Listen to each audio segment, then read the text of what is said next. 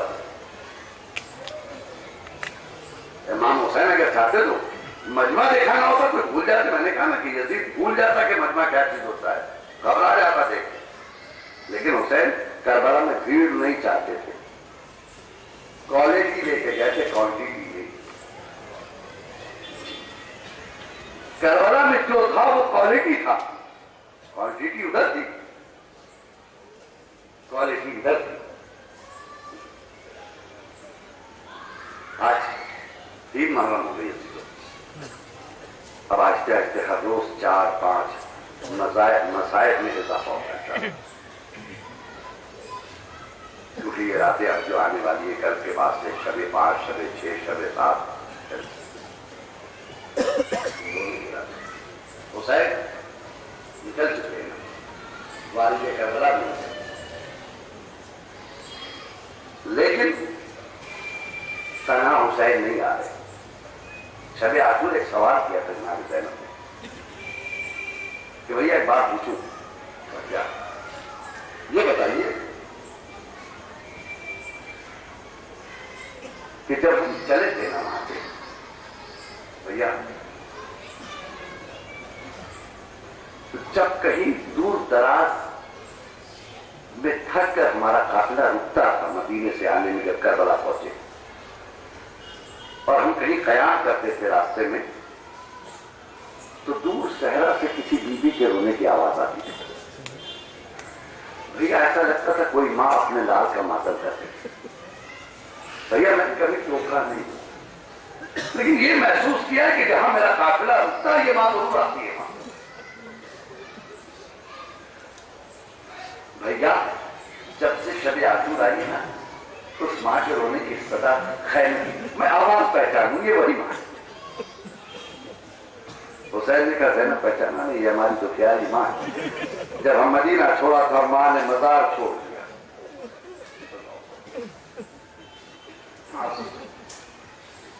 فاطمہ کا لال کربلا آ گیا، زمین بھی خرید لی، خریدنے کے بعد بلایا بنی اسد کے بچوں کو، بلایا پہلے بنی اسد کو خطاب کیا، دیکھو ہم یہاں مہمان ہیں، زمین ہم نے خریدی ضرور ہے لیکن ہم یہاں رہ نہیں پائیں گے، دیکھو جو لوگ ہمیں ماریں گے نا وہ ہمیں دفن نہیں کریں گے، اتنا کرنا کہ تم آ کر ہمیں دفن کرتے ہیں۔ بنی اسد چلے گئے تو ان کے بچوں کو بلایا، حسین نے کہا دیکھو بچوں، ہو سکتا ہے تمہارے ماں باپ خوف سے یزید کے ہمیں دفن کرنے نہ آئے، اتنا کرنا بیٹا کہ جب کھیلتے ہوئے ادھر آنا تو زمین سے مٹی اٹھاتے تاکہ زیر آسمان ہماری میتیں پوریاں آنا رہے۔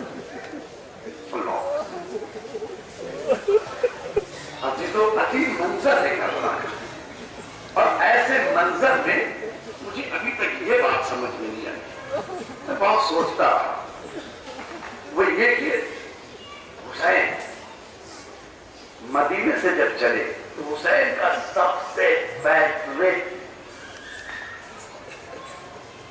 دوست حبیب ابن ملائک، بہت چہیتا تھا، جس پر فلی اعتماد کرتے، کانفیڈنس ہے اس کے اوپر۔ حبیب ابن ملائک کون ہے؟ جس کے لیے صرف ایک جملہ کہوں گا کہ مدینے میں لوگوں نے ایک بچی کو دیکھا جو حسین کے پیچھے پیچھے جا رہا تھا، اور جہاں سے حسین قدم اٹھاتے تھے وہاں کی مٹی اٹھا کے سر پر رکھتے تھے۔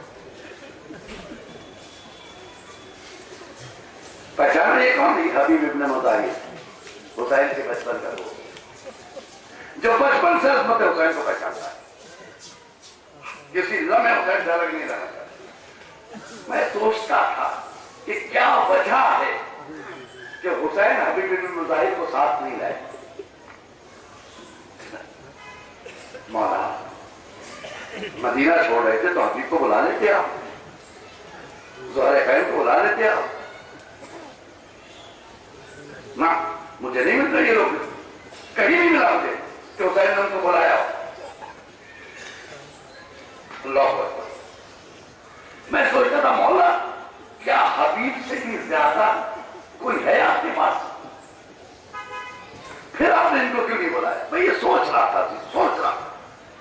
لیکن مجھے میرے اس بات کا جواب اس وقت ملا کہ قسم خدا کی حسین آپ نے جو کیا ٹھیک کیا, حبیب کو ساتھ نہیں لائے.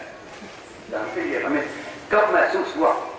جب تاریخ کربلا پڑھتے پڑھتے میں نے دیکھا کہ جب ان دشت نینوا میں ان غریب الوطن حسین والوں پر پانی بند ہو گیا تو فوجوں پہ فوجیں آتی رہی. جب کوئی فوج آتی تھی تو اس کا جو کمانڈر ہوتا تھا وہ اپنے فوجی ٹولی کو ایک مرتبہ پریڈ کرواتا ہے, ایک رام دیتا تھا. تو جب کبھی یہ فوجیں پریڈ کرتی تھی, مشق کرتی تھی, تو گھوڑے کی ٹانپوں سے خیمے ہل جاتے تھے, بیویاں ٹہل جاتی تھی, بچے ٹہل جاتے تھے. زینب بار بار پوچھتی تھی کون آیا ہے, بتانا کون. شیشا کہتی تھی میں نے سنا حرملہ آیا ہے. ایک فوجی دستہ آیا تھا, اب کون آیا ہے؟ کہ عمر سعد آیا ہے. اب کون آیا ہے؟ ایک ایک کر کے.